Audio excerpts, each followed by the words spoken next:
রাজনৈতিক দলের কোনো অবদান নাই, আপনি এমন ভাব ধরতেছেন যে আপনি সব করিয়েছেন। দেখেন অনেক সুবিধাভোগী আজকে বিপ্লবী হয়েছে, যাদেরকে আমরা গত 14-15 বছর লড়াইয়ে কোথাও দেখি নাই, উপদেষ্টা পরিষদে যেমন দেখি নাই। আপনারা আমাদেরকে এটাতে সাহায্য করেন, আমরা আপনাদেরকে বিচার নির্বাচন সময় মতো আপনাদের সময় মতো হওয়ার জন্য আমরা সাহায্য করব।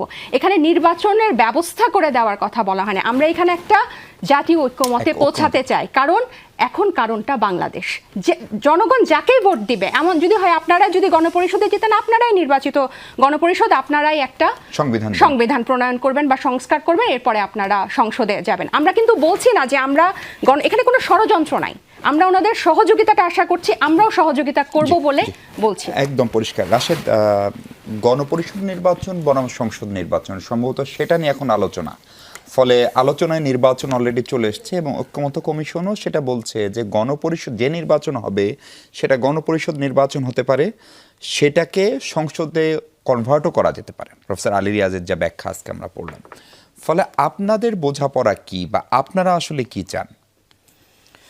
ধন্যবাদ সবাইকে, গণ অধিকার পরিষদের পক্ষ থেকে শুভেচ্ছা। আমার বোঝাপড়া আপনার বোঝাপড়া গুরুত্বপূর্ণ না। আমি আপনি ইলেকশন করব, ভোট দিবে জনগণ। এখন কথা হলো যে নির্বাচন বলতে বাংলাদেশের জনগণ কি বোঝে? বাংলাদেশের জনগণ নির্বাচন বলতে কিন্তু ভোট দিয়ে তার জনপ্রতিনিধি নির্বাচন করবে, সেটিকেই বোঝে।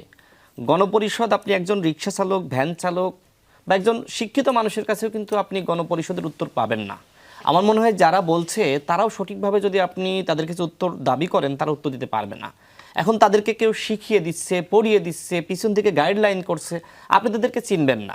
দেখেন, আমরা দেখেছি 11 সরকার, 11 সরকার কিন্তু শুরুতে এমন মিষ্টি মিষ্টি কথা তারা বলল যে মনে হচ্ছে তারা দেবতা রূপে আবির্ভূত হয়েছে। পরবর্তীতে আমরা দেখলাম যে তারা ষড়যন্ত্রকারী। এখন এই যে একটা এনজিও গভর্নমেন্ট ক্ষমতায় রয়েছে, আজকেও দেখেন একজন প্রধান উপদেষ্টার বিশেষ সহকারী, তাকে পদত্যাগে বাধ্য করা হয়েছে। এখন তারা এনজিও এবং গ্রামীণ ব্যাংকের কর্মী কর্মকর্তা ছাড়া কাউকে কিন্তু আপন মনে করছে না। আমার তো এখন সন্দেহ লাগছে যে তারা আসলে এক ধরনের ষড়যন্ত্রের মধ্যে লিপ্ত হতে যাচ্ছে। সবাই না, তাদের মধ্যে কেউ কেউ এই কাজে আসলে আমার কাছে মনে হয় যে তারা ষড়যন্ত্রের মধ্যে রয়েছে। প্রধান উপদেষ্টাকে নানানভাবে তারা বিভ্রান্ত করছে। দেখেন, এইখানে বলা হচ্ছে যে সংস্কার ও বিচারের জন্য আমরা মুখিয়ে রয়েছি। তা আমার কথা হলো যে আপনি তো এই কাজটি করার জন্যই সরকারে গিয়েছিলেন, পদত্যাগ কেন করলেন? আপনার কাছে যদি সংস্কার এবং বিচারটাই মুখ্য হবে, তাহলে আপনি কেন সেই কাজটা শেষ না করে পদত্যাগ করলেন? এই প্রশ্নের উত্তর কি আপনি দিতে পারবেন? রাজনৈতিক দল গঠন করার জন্য সেটা কনফ্লিক্ট অফ ইন্টারেস্ট হয়, যেটি হোক না কেন। আমার কথা হলো যে আপনি তো সপ্তাহখানেক আগে বা 4-5 দিন আগে আপনি পদত্যাগ করেছেন। দল গঠন তো একটি ধারাবাহিক প্রক্রিয়া, এমন না যে একটি দল সবাই মিলে তৈরি করেছে আর আপনি সেখানে এসে হঠাৎ করে পদত্যাগ করে বসে গেলেন। যদি এরকম হয়, প্রধান উপদেষ্টাও তার একটা দলকে গঠন করলে তিনি এসে সেই দলে বসে যাবেন, সেটিকে আপনি মানবেন? আমি মানব? কোনোভাবেই এটি আসলে গ্রহণযোগ্য না। কথা হলো যে বাংলাদেশের জনগণ চেয়েছে যে এই সরকারে যারা অন্তর্ভুক্ত হয়েছে তারা রাষ্ট্র সংস্কার করবে, গণহত্যার বিচার করবে। কিন্তু গণহত্যার বিচার মানে ওবায়দুল কাদের বাংলাদেশে 3.5 মাস নিরাপদে থেকে পালিয়ে যাবে, সেটা কি গণহত্যার বিচার? আপনি তো ভারত থেকে হাসিনাকে কোনোভাবে ফেরত আনতে পারবেন না, ভারত দিবে না। তার মানে হাসিনার বিচার হবে না। এই সরকার হাসিনার বিচার করতে সক্ষম না। মানে বিচার তো করতে পারবে, হয়তো রায় কার্যকর করতে পারবে। এটা কোনো বিচার হইল নাকি? আপনার চোর পালিয়ে গেছে, আপনি রায় দিয়ে দিলেন, এটা কোনো বিচার? আপনি তো জনগণের সাথে ভাওতাবাজি করছেন। এখন আমরা যারা পলিটিক্স করি, যারা বাংলাদেশের সচেতন মানুষ, তারা কিন্তু বুঝতেছে যে কোথায় আসলে গলত।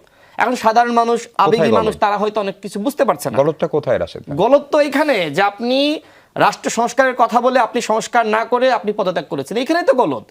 আপনার ভিতরে যদি আসলেই রাষ্ট্র সংস্কারের আকাঙ্ক্ষা থাকতো, তাহলে আপনি সরকারে থাকাকেই প্রাধান্য দিতেন এবং আপনার যে কাজ, আপনি অর্ধেক সংস্কার করলেন, বাকিটা করলেন না, এই কাজটা আপনি কিন্তু শেষ করে তারপরে নামতেন, তারপরে দল গঠন করতেন, কোনো আপত্তি ছিল না। এখন বাকি যে 2জন উপদেষ্টা রয়েছে, তারা যে নির্বাচনের আগে পদত্যাগ করবে না, তার নিশ্চয়তা কি? আমার কাছে এখন সন্দেহ লাগছে। এই যে ছাত্ররা, তারা সরকারের ব্যর্থতার দায় নেবে না, তারা বলবে যে আমরা সরকারে গিয়েছিলাম, সরকারের কাছে আমাদের এই চাওয়া পাওয়া ছিল, আমরা দেখছি যে সরকার সেটির প্রতিফলন ঘটাতে পারছে না। দেখেন, আজকে নাহিদ ইসলাম যে সুরে কথা বলেছেন, কোনো রাজনৈতিক নেতার ভাষায় তিনি কথা বলেছেন। তিনি বলছেন যে আমাদের সাথে আপনারা ঐক্যমত পোষণ করেন, আমরা নির্বাচনের ব্যবস্থা করে দেব। হু আর ইউ? সে কি কোনো উপদেষ্টা পদে আছে? আপা যদি বললেন যে তিনি উপদেষ্টা পদ থেকে পদত্যাগ করার পরে সরকারের প্রেস সচিব তিনি কি তাকে নিয়ে প্রেস ব্রিফিং করতে পারেন? যদি পারেন তাহলে আমাকে নিয়ে করুক, বিএনপির মহাসচিবকে নিয়ে করুক। তারা তো নৈতিকভাবে প্রশ্নবিদ্ধ। তারা একদিকে বলছেন যে নাহিদ ইসলাম প্রধানমন্ত্রী হবেন, তিনি কি বলছেন রাশেদ খান প্রধানমন্ত্রী হবেন, তারেক রহমান প্রধানমন্ত্রী হবেন, এই কথা বলতেছেন। এই সরকার মোটেও নিরপেক্ষ সরকার না। এই সরকারের পৃষ্ঠপোষকতায় আশীর্বাদে ওই হেয়ার রোডে মন্ত্রীপাড়ায় বসে রাজনৈতিক দলের ছক তৈরি করা হয়েছে। এই সরকার এই যে দল, এই দল ডক্টর ইউনূসের দল, স্পষ্টভাবে বলতে হবে।